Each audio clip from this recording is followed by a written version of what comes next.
for those of you listening on the pod. Welcome back. All right. It's a smooth transition right there, Tim. I appreciate pretty you doing good. that. So, all right. So we hit the defensive tackles, obviously. That was a lot of fun. Any did we learn anything? Is there anything that stood out to you guys about that little process, or did we kind of feel like, got a good grab on where this defensive tackle class is? I think we got a really good grab on it. That was a great article, man. It kind of summed things up. There's a few names that, we didn't have in there that may or may not rise or fall, but I think that's a good, in a nutshell, breakdown of those interior D-line guys. Definitely. Yeah, I think what I learned is that even though we may want to grab one in the first, there's options in the draft. Yeah. If we for some reason the draft board just doesn't work the way we want it, and either there's a better prospect that's not a D tackle, or the cookie don't crumble the way we want it to, I think we have more than enough options in the second, third, fourth, and even later. Even beyond. Tim Smith out of Alabama comes to mind. I mean, we even talked about Riley Mills. Cam Horsley. The kid from Ole Miss. JJ Pegas. Yeah. Yeah. Oh, I got that one for you, Tim. You ready for this? Yep. Pugese. That's another one at that bottom tier, top of the bottom tier of that defensive tackle crop right there. I got pronunciations wrote down like a third grader over here. Savon. I'm over sounding it out. Peace. So, all right, let's move along to the next topic. You guys seen the poll question on YouTube? If you had to choose between these four prospects, which one are you drafting with the 23rd pick? The choices are Jahdae Barron, Kenneth Grant, James Pierce Jr., or Emeka Egbuka. In the YouTube poll question here, Kenneth Grant leads the way at 55%.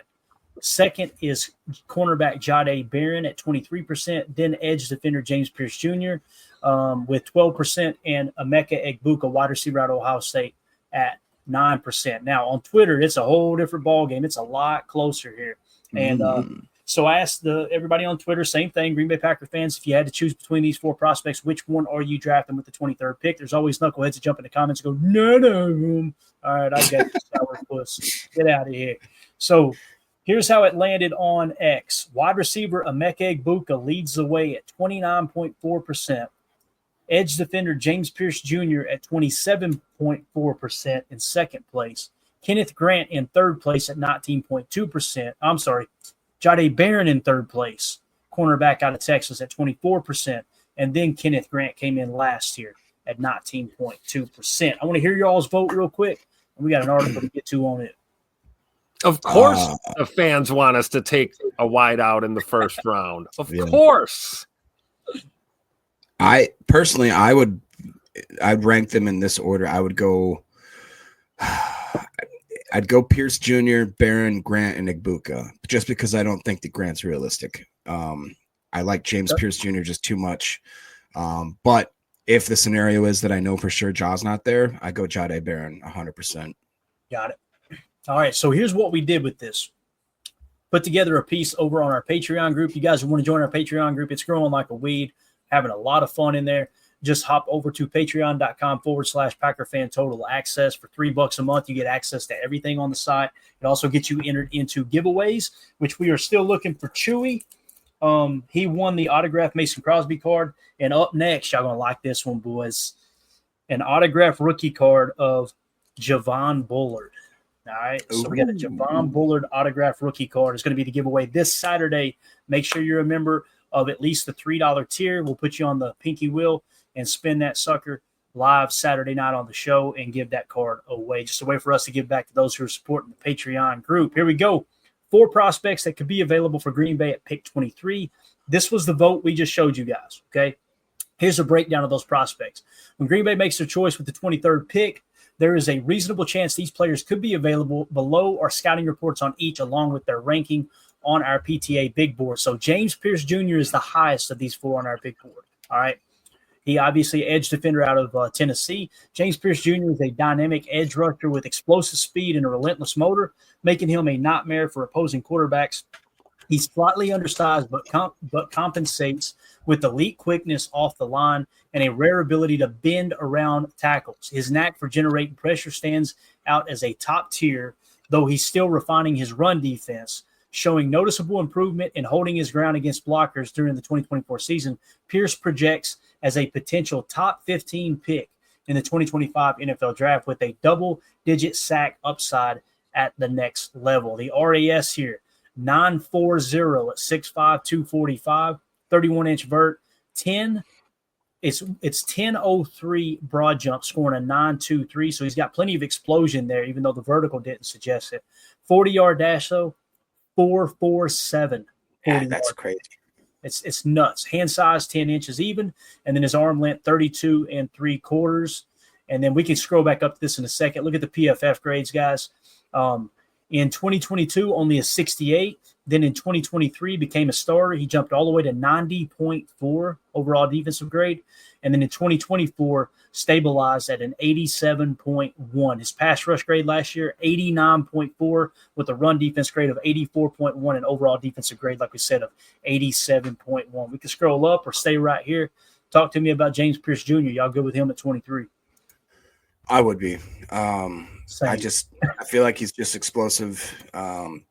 That 4.47 speed, you can't coach that. And if he coming around, I feel like that we've lost the ability to have a really good specialized speed rusher. I don't think we've had a true one since. I mean, honestly, that's why I love Brenton Cox so much, is because he just reminds me more of like the old school prime Play Matthews, where they just had that guy that was bendy and twisty, and you had to watch him shoot around that edge. And I don't know. I'd be really excited to see what he brings. The only thing I would be hesitant with is that the guys that I like right now are in such a deep rotation that I don't see them on the field as much as I'd like to. So what kind of impact is James Pierce Jr. going to come into an already solidified, I'd say 4-man rotation right now between Gary, LVN, Kingsley, and then my boy Cox. So is Pierce Jr. going to go in there? Who's he going to take snaps from? Or does that mean everybody's on a smaller rotation even still, which I know that they like apparently because they keep him quote unquote fresh. But man, I'd love to have a guy that's more of like a Max Crosby where he stays out there for 100% of the snaps. It'd just be insane.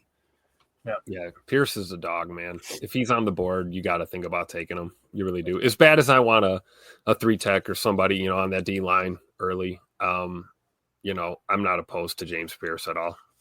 Yeah. H.E. Solders makes a great point here. He says, do the Packers think Pierce can hold the edge? Seems like the plan is to get a bigger at defensive end. Well, the Packers set up a top 30 visit with him, right? And I'm going to be honest with you guys. And Solder isn't saying this, obviously, but many people, they immediately, if it's a player they don't like or a player they don't think the Packers, well, that's a smokescreen. That stuff happens. But we had 10 of the 11 players that we got last year in the draft process, whether it was a UDFA or a draft pick. The only player we didn't have a top 30 visit with was Marshawn Lloyd, I believe. Everybody else were top 30 visits. So we can kind of put that to bed a little bit. I don't think Gutey's wasting all these top 30 visits on smoke screens. And again, Solder isn't saying that.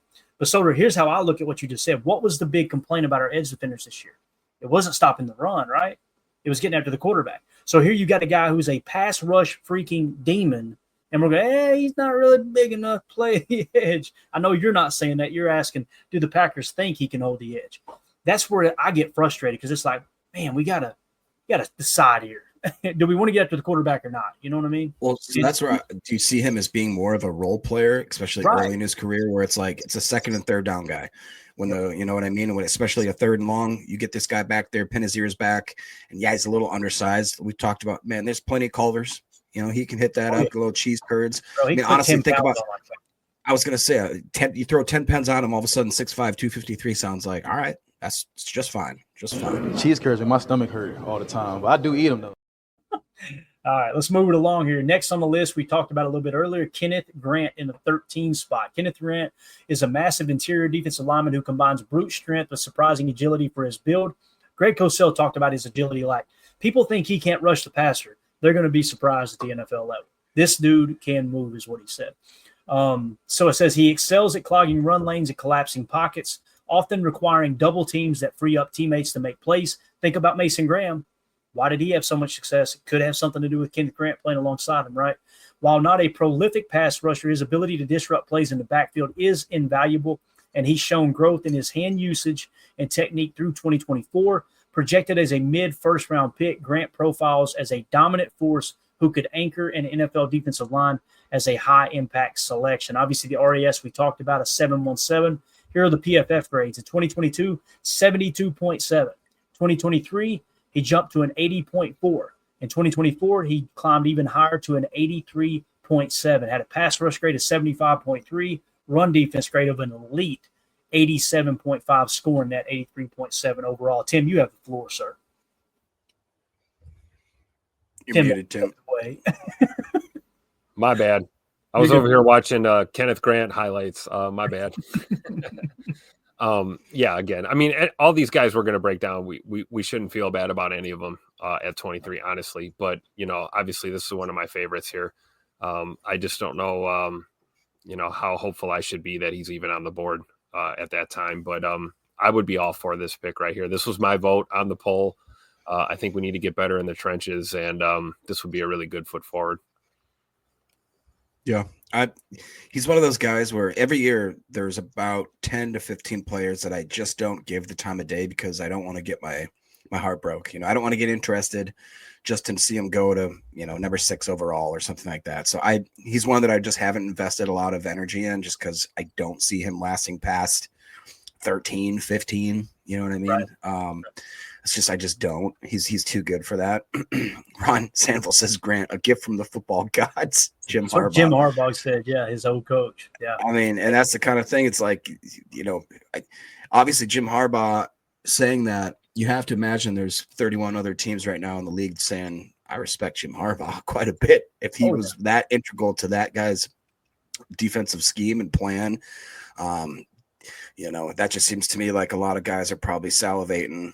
Defensive coordinators are like, I could plug and play that Kenneth Grant right in the middle of my defense. And so, Greg Rice with the random facts here. My bad. I hit that on accident. I was trying to put that. Leftover pizza in the air fryer is amazing. Yeah, that's clutch. Those are facts. I wanted to hit dead fishes here. Big DTs don't usually have good RAS scores, but Grant is big and he has a high RAS. That's true. Yep. Good point. All right, next. It's one of my favorites right here, boys. Number 15 spot, Jahdae Barron, cornerback out of Texas. Here's the guy. Jahdae Barron is a versatile and instinctive cornerback who thrives in multiple roles, including outside corner, nickel, and even some safety looks. His physicality and football IQ allow him to excel in both man and zone coverage with quick feet and a knack for jumping routes. Barron's toughness shines in run support, though he can occasionally get caught out of position against elite speed. Projected as a mid-first round pick, he profiles as a reliable day one contributor with CB2 potential and possible CB1 upside in the right defensive scheme. That sounds like Jair on draft day right there. I'm just sure does. Barron RAS card is an 8.62. He measured in at 5'10", a little over 5'10 and a half, right there where Jair was. Weight 194, 40-yard dash 4.39. Go ahead, Jay. I just can't not give Bates some credit. Before we moved on, he said Kenneth Imodium Grant stopping the runs. Ooh, that's pretty good, man. Put it on the ticker. Like that. Hey, that's pretty dumb. That Marine Corps sense of humor, you gotta love it. All jokes aside, though, I'm kind of siding with Randy. I'm starting to get swayed that if we don't have Ja, it kind of narrows this decision pretty easily for me. But if Ja's there, it does actually make it more of a difficult decision. I really do like Pierce. I would imagine there's going to be a grouping of guys that I really would be fine with, you know what I mean, around that 23. That's why it's going to be so frustrating if, in typical Packer fashion, if something's like, we got 10 dudes, you know, that we're waiting to hear, and we're like, any one of them would make me happy, and all of a sudden there's going to be a name where you're like, that wasn't one of them. Why are we doing this?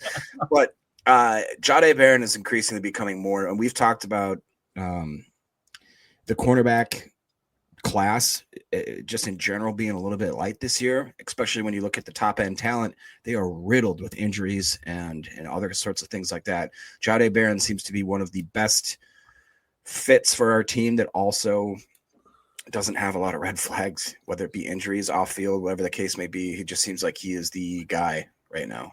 Yeah. So PFF over the course of his career in college in 2020, 64.3, jumped to a 77.3, fell back a touch to 76.9, then fell back to 71.5. Then last year absolutely broke out 90.7. This is what Greg Cosell talks about, an ascending player entering the league. Sometimes magical things can happen when you get that type of player. What I love about it, man, is the coverage grade 91.1, obviously I mean, through the roof elite, and then the run defense grade of 83.4. Yeah. I mean, let's go. That's probably my guy here too. If I had to pick, if Jair's gone, this is the dude I want at 23. Will he be there? Only time will tell. I have a feeling that one of these four will be there, though. I'm excited to see if that happens. Next on the list in the number 19 spot is Emeka Egbuka, wide receiver at Ohio State. Emeka Egbuka is a polished slot receiver with exceptional route running, savvy, and reliable hands, making him a quarterback's best friend in timing-based offenses. That is what Matt LaFleur's offense is. It is timing-based, choice route central. You want a dude that Greg Cosell talked about. This dude plays and talks like a 10 or a 12-year vet. He said a 10-year vet, but he said he's going to be a good player in the league for 12 years. I firmly believe that. And he's talking about the smarts, and he can run every route on the tree. It's just kind of like a Puka Nacua, a lot smaller, though. A Puka Nacua, an Amon-Ra St. Brown, those type of guys that just have a knack for getting open and catching the damn football. It says he lacks elite top end speed, but wins with quickness, fluid hips, and the ability to separate underneath and in intermediate range. His 2024 season marked a strong bounce back after an injury-marred 2023, highlighting his value as a chain mover with some yards after catch ability. Egbuka could thrive in a system like the Shanahan tree, Matt LaFleur's offense, drawing comparisons to players like Amon-Ra St. Brown, and is a likely first-round pick. Again, he's not my top choice. But with a 9.72 RAS and knowing how this offense operates, him and Jaden Reed paired up on one side and them rotating playing F and Z, that's an exciting thought. So that's why, like, him sitting in the 19 spot, I would not mind that pick at all. Wouldn't be my top choice, but if those other three guys are gone and Emeka Egbuka sitting there at 23, sign me up, man. A 9.72 RAS with 4.48 speed, 38-inch vertical. And he did measure in at 6 foot, a little over 6 foot and a half inch is what it looks like, and 202 pounds. So he's actually thick. So we all think about it. What would you say to Mr. Cleavers here? Says we already have slot receivers. Yeah, that's the thing. Yeah, big misconception about slot receivers in the Shanahan offense. Many times you have the Z who motions into the slot. And you'll hear us refer to him as the F. The F was traditionally supposed to be a fullback tight end hybrid that'll flex outside, come in the backfield, move back outside. Well, guess what? That's what Jaden Reed does, so he's our F. So when you put those guys out there together, what essentially ends up happening, and Greg Cosell breaks this down tremendously, when you've got nasty splits, those nasty splits meaning everybody's inside the numbers, inside the numbers on the field, those slot receivers end up being outside receivers, meaning they run corners in wolf concepts. They run out routes in wolf concepts. They'll run a slot fade. We've seen our boy Jaden Reed do it time and time again with the slot fade. Or like we talked about, a very deep post. Go back and watch the Rams game. It's very, very interchangeable in Matt LaFleur's offense. It's not a West Coast spread Mike McCarthy offense where, that guy can't line up playing a damn near a Baylor split lined up all the way over on the sideline, right? Nobody's saying he's a boundary X, but what do you got at X? You've got Romeo Dobbs, you got Tay Wicks that can play X, and you got Bo Melton that can stretch the field at X. If you get somebody like Egbuka, they can no longer key in on Jaden Reed on those jet sweeps or that Z motion, F motion, whatever you want to call it, to where they can run those outbreakers. Again, would I rather have a 6'8" wide receiver that runs a 4.3 40? Absolutely. But Emeka Egbuka, I'm telling you, boys, mark my words, you're going to look back in 5 years and go, damn if he ain't a good wide receiver. It's going to happen. But go ahead, Jacob. Sorry.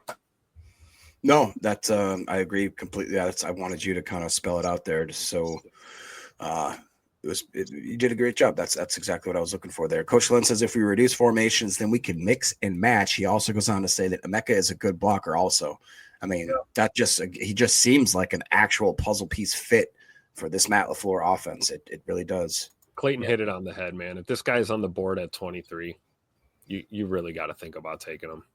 You really do. Of course, that means my dreams will be crushed and no Jaden Higgins for us. But I would not feel bad about Emeka Egbuka.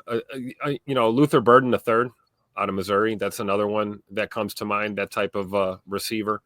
But I think Egbuka is the premier talent there in that crop. So if he makes it to 23, I wouldn't be surprised. I mean, if we go wide receiver in the first round, this is probably your guy.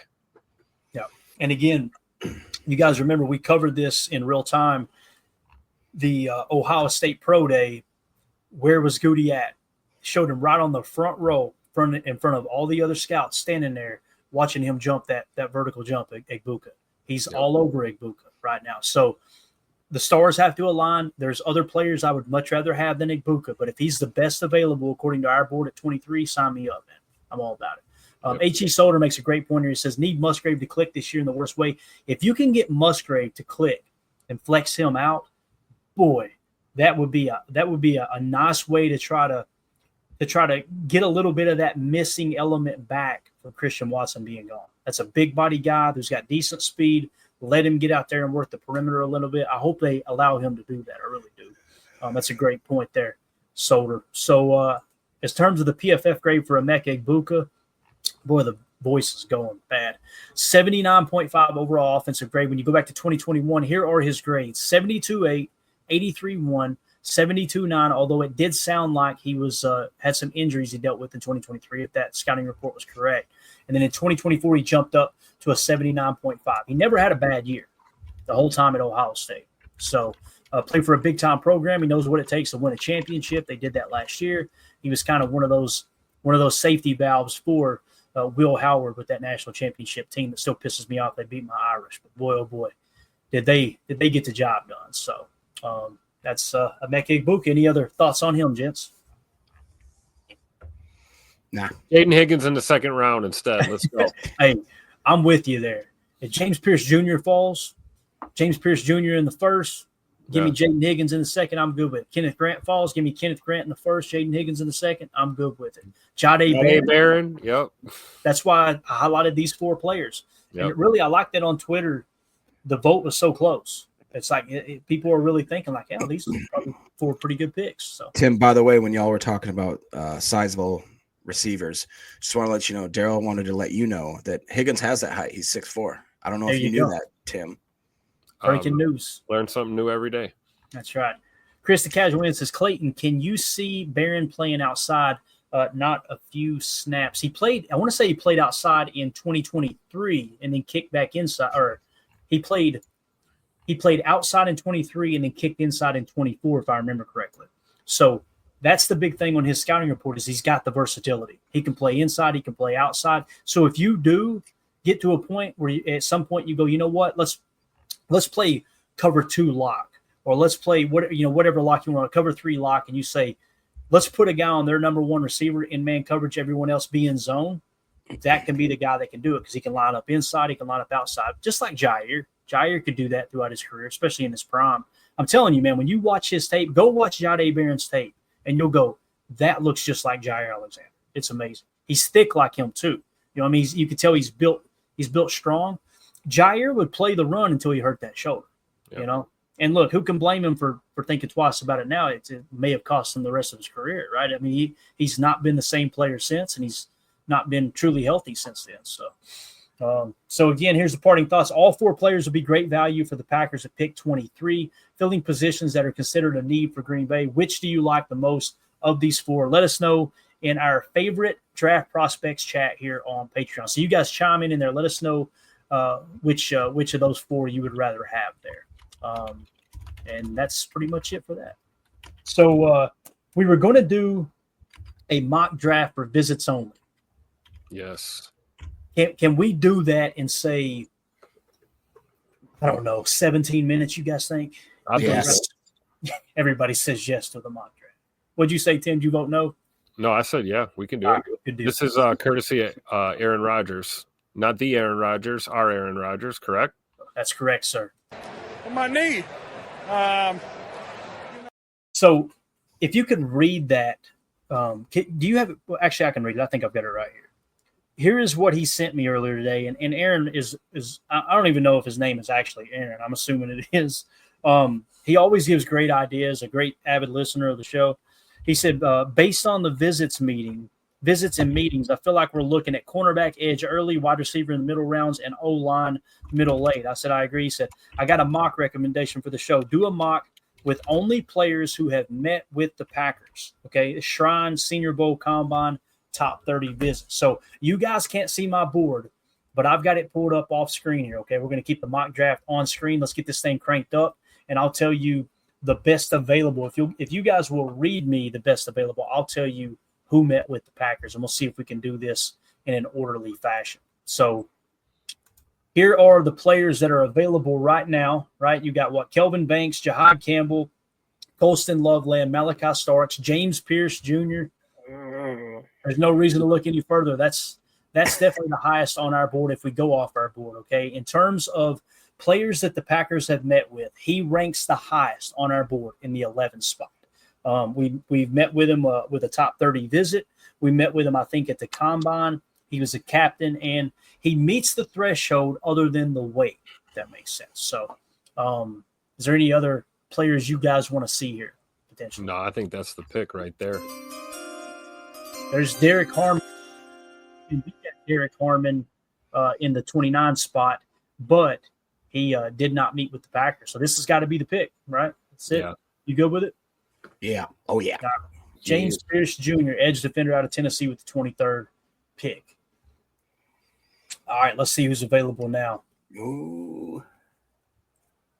All right, so we got Ariante Ursary, offensive tackle out of Minnesota. Landon Jackson, edge defender out of Arkansas. I would have been fine with that right here. Yeah. Travion Henderson, Ohio State running back. Quinshawn Judkins, Ohio State running back. And Xavier Watts, safety out of Notre Dame. There's Tyleek Williams and Alfred Collins on the board. So if we go down, Kenneth Grant's obviously already gone, right? Shamar Stewart, I imagine, is gone. Let's just double check. Yep, Shamar Stewart is gone. Go back to all here real quick. I don't have our board pulled up. I can't see the cheese emojis. Right, I got you, man. Jade Barron is gone. Colston Loveland, is he gone? He is gone, right? Okay, Colston Loveland's gone. Next on the list would be Walter Nolan. He's gone. Then we got Jahad Campbell, boys. Jahad Campbell still here? He gone too, ain't he? No. Wow. So Jahad Campbell did go in the first round. That's interesting. All right. Next, you've got Michael Williams, edge defender. I think he's gone too. He's gone. This is interesting, man. All the guys the Packers have met with going early. Ezaraku, he is gone. He's next. This is interesting, man. Savon Ravel Jr. He gone. Wow. All right. Next on our list is Matthew Golden, wide receiver. Oh, he gone. He gone. And it looks like Jaden Higgins is gone. Oh no. Jalen Noel. You can take Jalen Noel. Yeah, let's see. Let's see what matches up here. What about Besh? I thought we met with Noel.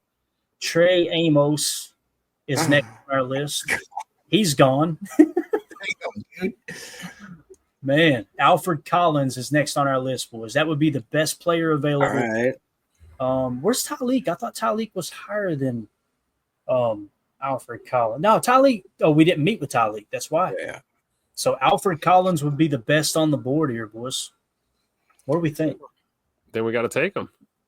We got to stick to the parameter, right? Got to. Yeah. Now we don't have to get a D lineman. Let's go.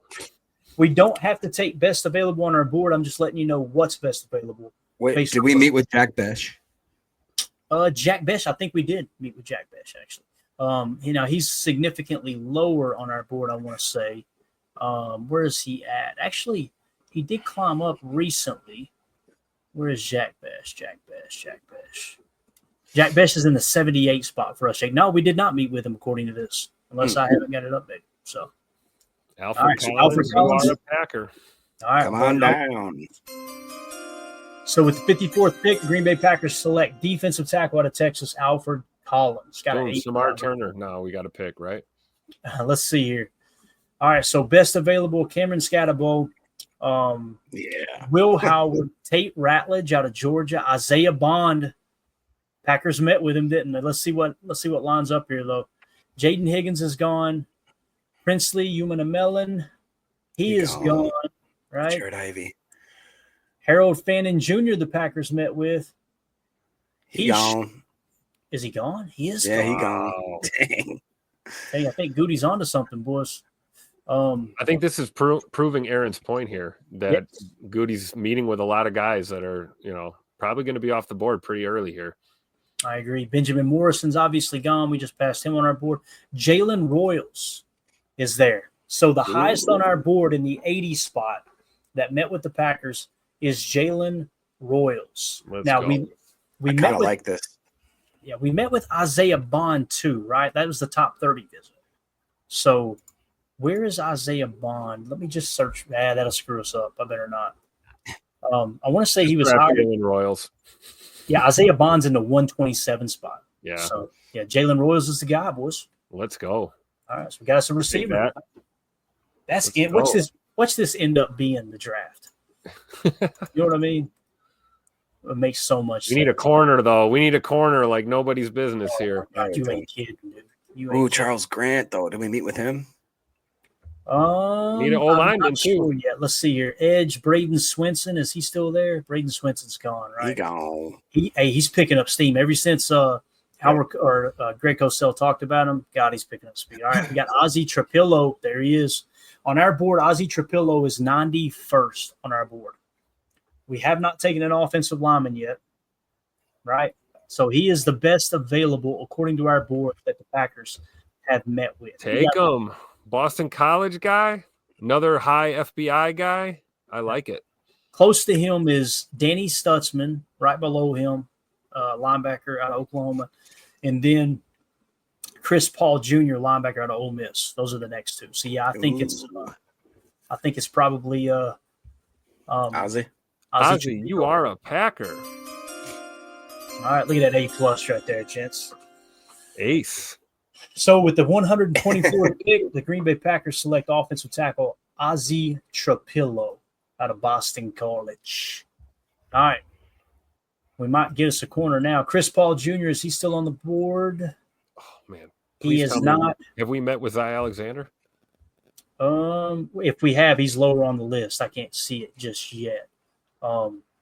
So let's see here. Didn't we say Danny Stutzman? Yes. So Danny Stutzman actually will go up a couple here.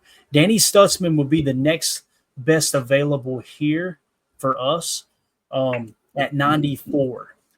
Here we go, Tim. Not Zy Alexander. We have not met with according to our board. Damn it. So doesn't it kind of feel like Gutey's saying, might get Jahdae Barron with 23 if he ain't there. We're good at corner. Yeah, we're not taking a corner at all then. Wouldn't that? Oh my God! Could you imagine Packers Twitter? God, they would burn it to the ground. What do y'all think about Danny Stutzman here, boys? Is that the pick we want, or do we want to? If I were to go down a couple more, Chris Paul Jr. is a linebacker, which I think he's already gone. Did we meet with Kobe King? The chat is really asking about Riley here. We got a bunch of people asking about Riley. Quincy Riley. Yes, sir. Okay, Quincy Riley. Let's see here. I'm going to have to go way down. Remember the number for me, okay? Remember 22, all right? Don't forget that. So Chris Paul Jr., Jalen Noel, Ayenis Peebles, C.J. West, Elijah Roberts, Jacob Bayer, R.J. Harvey Jr., Jared Wilson, Isaiah Bond, Jacob Parrish. Jacob Parrish will be the next corner best on our board. Then Kobe Bryant behind him. Then we're not taking a corner here then. All right. Linebacker? Yeah. So if we go back to 22, the best available according to the players that the Packers have met with on our board will be 94 Danny Stutzman. People are going to hate that, man. People are going to hate that pick. I like Danny Stutzman. Cool.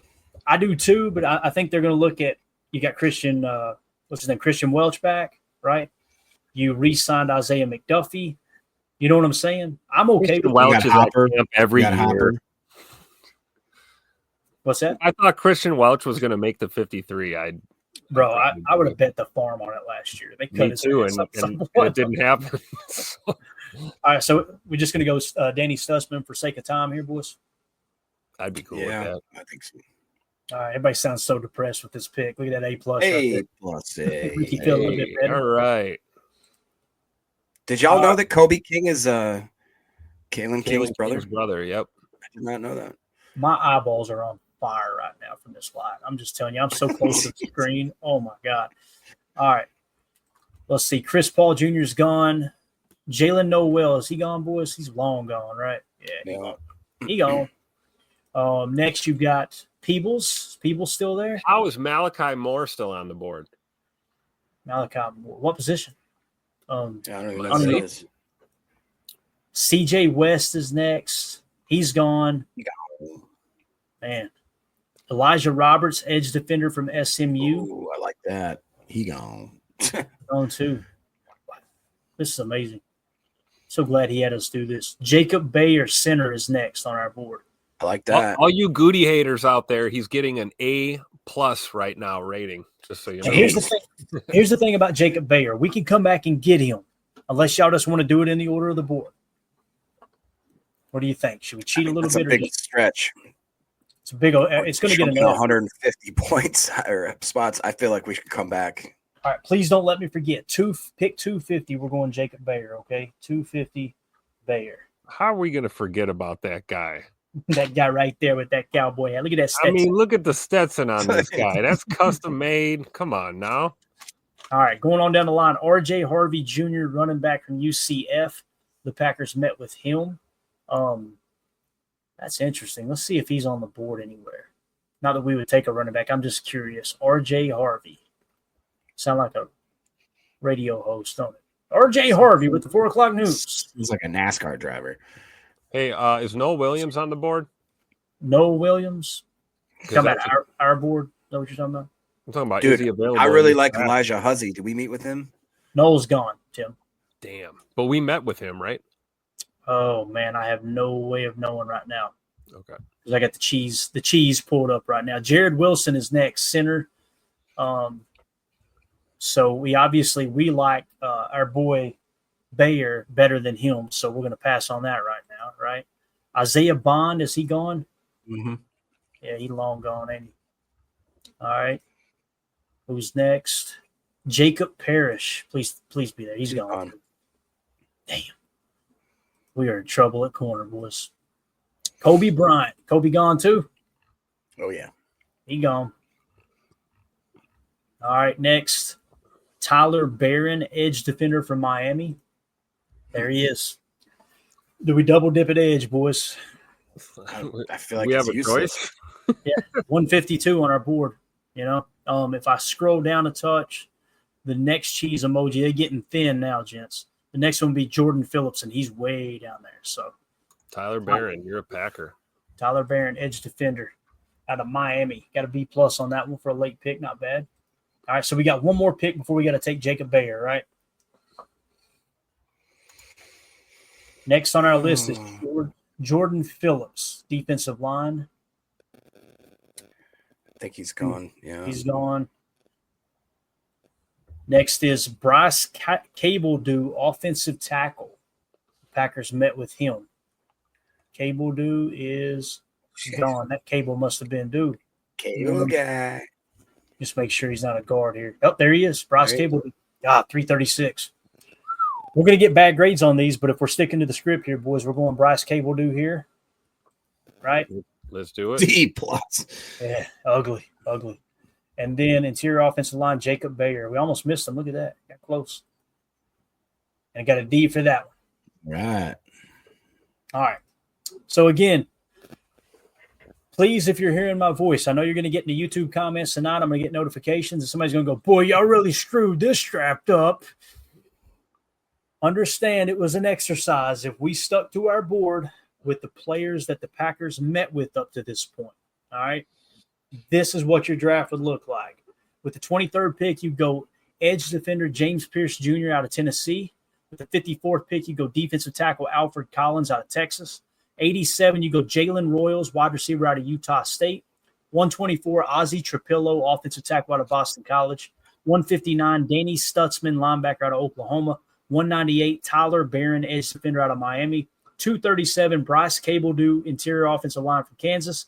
And in the 250 spot, Mr. Stetson, Jake Butler, possibly the center of the future there at Arkansas State. Now, there's going to be other people that say, so-and-so doesn't meet the threshold. Then why did the Packers meet with them? I'll just leave it at that. All right, so there is that draft. What do y'all think about it, boys? Let's get ready to wrap up here. What do y'all think about that draft? I think if this is the draft, Jair better be a Packer. You got that right, Tim. What do you think, Jacob? It was I don't going hate good. it. Yeah, it was going I good. was going to say up until about maybe the 4th or 5th round, that's where it kind of starts to fall off a little bit for me. But honestly, if those are my first 4 picks, I'd be content. I would. I think so too. Fred McFarley says Mandy calling a cab to the airport to go move back in with her parents right now. Actually, her parents moved in with me. Thank you very much. Yeah, thank you. She has nowhere to go. I know she's watching downstairs right now. That's playing the long game, boys. That's what that's called. Okay. All right. Any parting thoughts? We're way over. This was a lot of fun, man. No, this was a good great. exercise. Yeah. Shout out to Aaron Rodgers. That was awesome. Great idea. And he said he's got his on Twitter. Do me a favor, Aaron. Tweet that out for me if you're brave enough. Tweet that mock draft out and tag me in it, and I'll retweet it so everybody can find you. They'll follow you on Twitter and also check out that mock draft that you kind of how you ended up hitting on it there. So, all right, that's it, boys. Appreciate y'all hanging out with us tonight. Hit that like button for us. Subscribe to the channel if this is your first time in. We had a bunch of people in here tonight. This was a blast. If you want to join our Patreon community, scan the QR code in the upper right or go to patreon.com/Packer Fan Total Access. Giving away an autographed Javon Bullard rookie card this Saturday for one of the lucky Patreon members. Again, just got to be a member of the $3 tier is all. There's been multiple people join here lately and get like on a $7 tier and pay extra. We appreciate you supporting the show. Thank y'all so much. You're free to do that, and it's greatly appreciated. But just understand, $3 a month, you get access to everything that we do over there. So, and Tim's in there now, so y'all better straighten up. All right, he'll be in there. He'll be in there like this. Somebody says something out of line, Jacob. You know how it's going to be, man. He's gonna walk into the moderator chat like that right there. So, nah, it's cool, man. Everybody's been awesome over there. So, everybody have a great night. We'll see y'all tomorrow, 7 p.m. Then we go. We out. Bye, guys.